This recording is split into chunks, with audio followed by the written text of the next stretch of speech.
Ja. Måling af primærproduktion i vand. Fini, Josefine og Johan.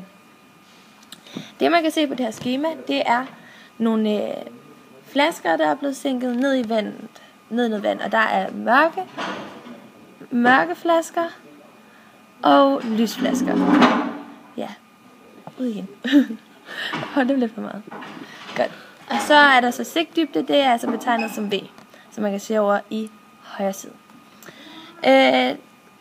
Det der så, man har så puttet, vi går ud fra, at man har puttet den samme plante ned i hver en af de her flasker, og vi går også ud fra, at mørkeflaskerne er helt mørklagt, så der intet lys kan komme ind, og at lysflaskerne kan der strømme lys ind, som der er lyst til.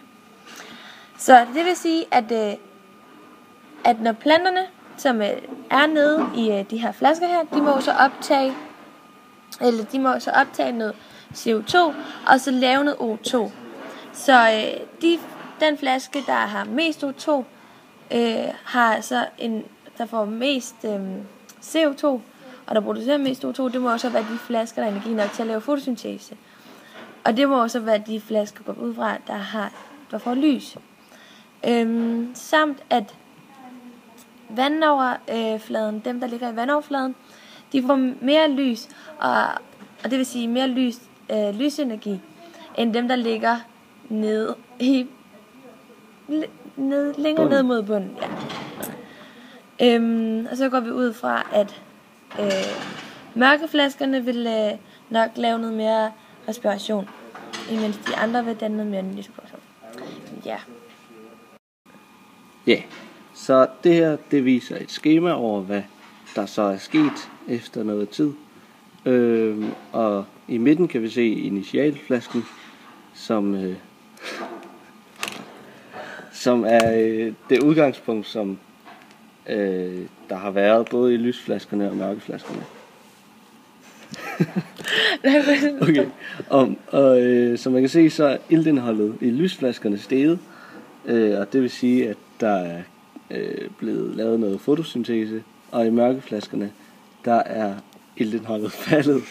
Så der er blevet brugt noget ilt, som vil sige, at der har været respiration.